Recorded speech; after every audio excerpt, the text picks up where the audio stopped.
رب اشرح لی صدری ویسر لی امری واحلل عقدۃ من لسانی یفقہوا قولی رب زدنی علما رب زدنی علما رب زدنی علما۔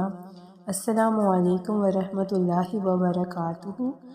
آج اللہ جل شانہ کے کرم سے ہم سورہ عادیات کا آغاز کرنے جا رہے ہیں۔ اللہ رب العزت سے دعا ہے کہ ہم جو کچھ بھی پڑھیں ہمیں اس پہ عمل کی توفیق عطا فرمائے۔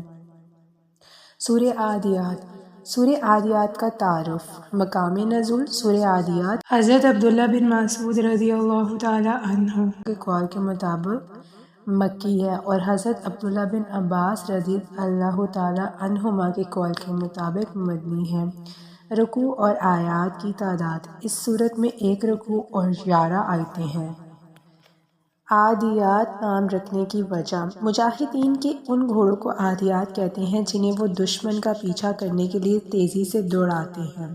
اس سورت کی پہلی آیت میں اللہ تعالیٰ نے ان گھوڑوں کی قسم ارشاد فرمائی ہے اور اس مناسبت سے اسے سورہ عادیات کہتے ہیں۔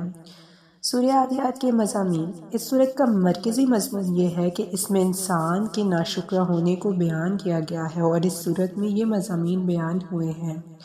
پہلا، اس سورت کی ابتدا میں اللہ تعالیٰ نے مجاہدین کے گھوڑوں کی قسم کھا کر ارشاد فرمایا کہ انسان اپنے رب تعالیٰ کی نعمتوں کا ناشکری اور انکار کرتا ہے اور وہ اپنے اس عمل پر خود بھی گواہ ہے۔ دوسرا، اس سورت کے آخر میں مال کی محبت میں مضبوط اور اللہ تعالیٰ کی نعمتوں کا شکر ادا کرنے میں کمزور انسان کی مذمت بیان کی گئی اور وہ اعمال کرنے کی ترغیب دی گئی جو قیامت کے دن اللہ تعالیٰ کی بارگاہ میں حساب دیتے کام آئیں گے۔ سورہ زلزال کے ساتھ مناسبت۔ سورہ عادیات کی اپنے سے ماقبل سورہ زلزال کے ساتھ مناسبت یہ ہے کہ سورہ زلزال کے آخر میں نیکی اور گناہ کی جزا بیان کی گئی ہے اور اس صورت میں اللہ تعالیٰ کی نعمتوں کی ناشکری کرنے، دنیا کو آخرت پر ترجیح دینے اور آخرت میں لیے جانے والے حساب کی تیاری نہ کرنے پر انسان کی سرزنش کی گئی ہے۔ آئے اپنی صورت کا آغاز کرتے ہیں ہم۔ اعوذ باللہ من الشیطان الرجیم، بسم اللہ الرحمن الرحیم۔ والعادیات، قسم دوڑنے والے گھوڑوں کی، ضبحا، ہانپتے ہوئے، فالموریات، پھر روشن کرنے والے، قدحا، آگ جھاڑ کر۔ ترجمہ، ان گھوڑوں کی قسم جو ہانپتے ہوئے دوڑتے ہیں، پھر سم مار کر پتھروں سے چنگاریاں نکالنے والوں کی۔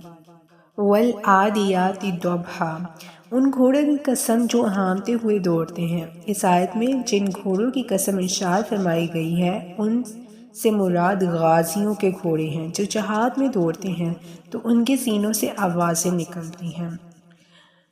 اس آیت سے ہمیں کیا معلومات حاصل ہوتی ہیں؟ والعادیات ضبحا۔ مفتی احمد یار نعیمی رحمۃ اللہ علیہ نے کیا ہی پیارے نکتے بیان فرمائے ہیں کہ جو اس آیت سے ہمیں معلوم ہوئے۔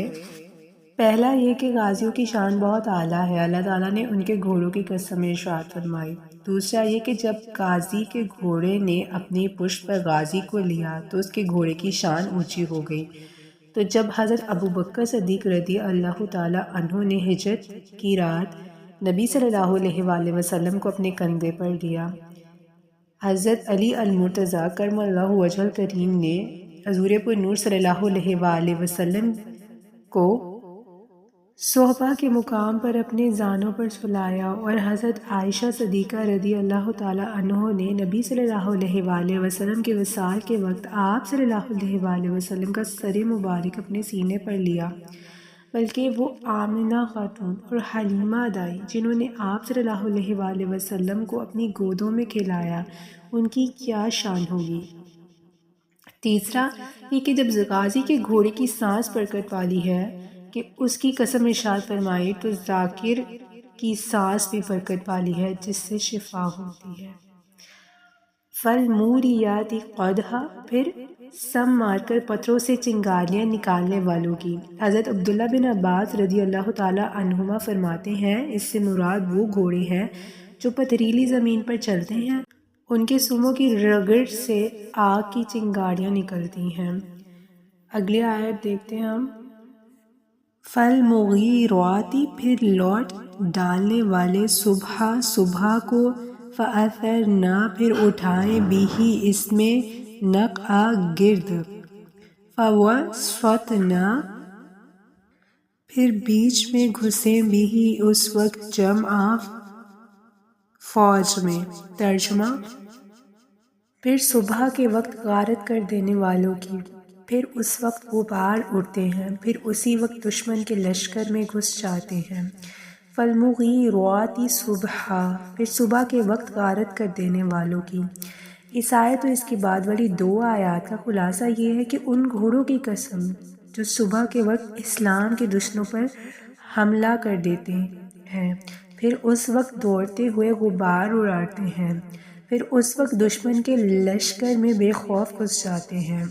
مجاہدین جب اسلام کے کسی دشمن پر حملہ کرنے کا ارادہ کرتے ہیں تو رات بھر سفر کرتے ہیں اور پھر صبح کے وقت حملہ کر دیتے ہیں۔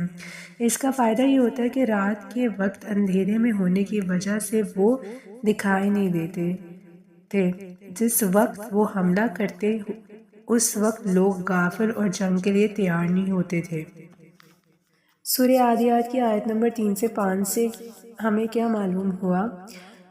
پہلا یہ کہ صبح کے وقت عموماً جہاد بابرکت ہے، بلکہ اس وقت کیے جانے والے ہر دینی اور دنیاوی کام میں برکت ہوتی ہے۔ دوسرا یہ کہ جہاد کے وقت گھوڑوں کے دوڑنے سے جو غبار اٹھتا ہے وہ بھی اللہ جل شانہ کو پیارا ہے، کیونکہ وہ اللہ کی راہ میں اڑنے والا غبار ہے۔ تیسرا یہ کہ دشمن کے لشکر میں بے خوف گھس جانا بھی اللہ تعالیٰ کو پیارا ہے۔ اگلی آیت دیکھتے ہیں ہم۔ اِنَّ تحقیق الانسان انسان لِرَبِّهِ اپنے رب کا لَقَنُوط البتہ ناشکرا ہے، وَإِنَّهُ اور تحقیق وہ عَلیٰ اس پر ذَلِکَ البتہ لشہید گواہ ہے۔ ترجمہ: بے شک انسان ضرور اپنے رب کا بڑا ناشکرا ہے اور بے شک وہ اس بات پر ضرور خود گواہ ہے۔ اِنَّ الْإِنسَانَ لِرَبِّهِ لَقَنُوط بے شک انسان ضرور اپنے رب کا بڑا ناشکرا ہے۔ اللہ تعالیٰ نے غازیوں کے گھوڑوں کی قسمیں ذکر کر کے فرمایا، بے شک انسان اپنے رب تعالیٰ کا بڑا ناشکرا ہے۔ حضرت عبداللہ بن عباس رضی اللہ تعالیٰ عنہما فرماتے ہیں، ناشکر سے مراد وہ انسان ہے جو اللہ تعالیٰ کی نعمتوں سے مکر جاتا ہے، اور بعض مفسرین نے فرمایا کہ ناشکر سے مراد گناہگار انسان ہے، اور بعض نے فرمایا کہ اس سے مراد وہ انسان ہے جو مصیبتوں کو یاد رکھے اور نعمتوں کو بھول جائے۔ وَإِنَّهُ عَلَىٰ ذَلِكَ لَشَہِيدٌ بے شک وہ اس بات پر ضرور خود گواہ ہے۔ اس آیت کا ایک معنی یہ ہے کہ بے شک وہ انسان ناشکرا ہونے پر خود اپنے عمل سے گواہ ہے۔ دوسرا معنی یہ ہے کہ اللہ تعالیٰ انسان کے ناشکر ہونے پر خود گواہ ہے۔ اگلی آیت دیکھتے ہیں۔ وَإِنَّهُ اور بے شک وہ لِحُبِّ مال کی محبت بالخیر لشدید البتہ سخت ہے۔ افلا کیا پس یعلم نہیں جانتا اذا جب بعثر باہر نکالا جائے گا ما جو کچھ فی القبور قبروں میں ہے، وحصل اور سامنے آ جائے گا ما جو کچھ فی الصدور سینوں میں ہے، اِنَّ تحقیق ربہم رب ان کا بِہِم ان کی یومئذ اس دن لخبیر خبر رکھتا ہے۔ ترجمہ: اور بے شک وہ مال کی محبت میں ضرور بہت شدید ہیں، تو کیا وہ نہیں جانتا جب وہ اٹھائے جائیں گے جو قبروں میں ہے، جو سینوں میں ہے وہ کھول دی جائے گی، بے شک ان کا رب اس دن ان کی یقیناً خوب خبر رکھنے والا ہے۔ وَإِنَّهُ لِحُبِّ الْخَيْرِ لَشَدِيدٌ اور بے شک وہ مال کی محبت میں ضرور بہت شدید ہیں۔ اس آیت اور اس کے بعد والی 3 آیات کا خلاصہ یہ ہے کہ بے شک انسان مال کی محبت اور اس کی طلب میں تو بہت مضبوط اور طاقتور ہے، جبکہ اللہ تعالیٰ کی عبادت کرنے اور اس کی نعمتوں کا شکر ادا کرنے کے لیے کمزور ہے۔ تو کیا مال کی محبت میں مبتلا وہ انسان نہیں جانتا جب وہ مردے اٹھائے جائیں گے جو قبروں میں ہیں اور انہیں اللہ تعالیٰ کی بارگاہ میں پیش کیا جائے گا، جو حقیقت سینوں میں ہے وہ کھول دی جائے گی، تو اس وقت اللہ تعالیٰ انہیں ان کے نیک اور برے اعمال کا بدلہ دے گا، اور بے شک ان کا رب قیامت کے دن جو کہ فیصلے کا دن ہے، ان کے اعمال، ان کی نیتوں اور ان کی اطاعت و نافرمانی کو خوب خبر رکھنے والا ہے، جیسا کہ ہمیشہ سے ہے۔ غافل انسان مال کی محبت کی وجہ سے سخت دل ہو جاتا ہے، کیونکہ مال کی محبت سختی دل کا باعث ہوتی ہے، جیسا کہ نبی صلی اللہ علیہ وآلہ وسلم کی محبت نرمی دل کا سبب ہے، اور جیسے کہ یزید، فرعون، شداد جانوروں سے زیادہ سخت دل تھے۔ محض محبت مال سے انسان مال کی محبت میں سختی ہے، دین میں نرمی یعنی دین میں سختی برداشت نہیں کرتے انسان، اس لیے عام طور پر لوگ دنیا میں جو مشقتیں جھیل لیتے ہیں وہ دین کے لیے بالکل بھی نہیں جھیلتے۔ مال سے محبت کی 4 صورتیں ہوتی ہیں۔ پہلی یہ حب ایمانی، جیسے حج وغیرہ کے لیے مال کی چاہت، حب نفسانی جیسے اپنے آرام اور راحت کے لیے مال سے رغبت، حب طغیانی جیسے محض جمع کرنے اور جوڑنے کے لیے مال سے محبت، حب شیطانی یعنی گناہ اور سرکشی کے لیے مال کی محبت۔ یہاں آخری 2 محبتیں مراد ہیں۔ پہلی قسم کی محبت عبادت ہے۔ حضرت سلیمان علیہ السلام نے فرمایا تھا، انی احببت حب الخیر، بے شک میں نے خیر یعنی اچھائی یا مال و دولت، گھوڑوں کی محبت کو پسند کیا۔ حضور صلی اللہ علیہ وآلہ وسلم کو جہاد کے گھوڑوں سے بڑی محبت تھی، چونکہ مال بہت خیر کا ذریعہ ہے، اسی لیے اسے خیر فرمایا گیا۔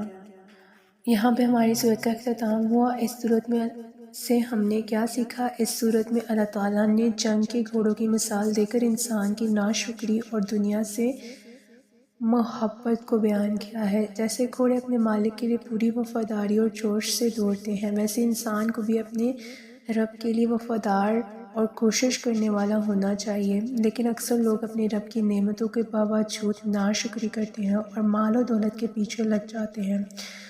یہ صورت ہمیں یاد دلاتی ہے کہ قیامت کے دن سب کچھ ظاہر ہو جائے گا اور ہر انسان اپنے مالوں کا نتیجہ دیکھ لے گا۔ اس صورت سے ہمیں یہ سبق ملتا ہے کہ ہمیشہ اللہ تعالیٰ کا شکر ادا کرنا، آخرت کو یاد رکھنا چاہیے اور دنیا کی چمک دمک میں کھو کر اپنی اصل منزل کو ہمیں نہیں بھولنا چاہیے۔ اللہ رب العزت سے دعا ہے کہ جو کچھ پڑھا ہے اس میں ہمیں عمل کی توفیق عطا فرمائے، ہماری آگے والی منزلوں کو آسان بنائے۔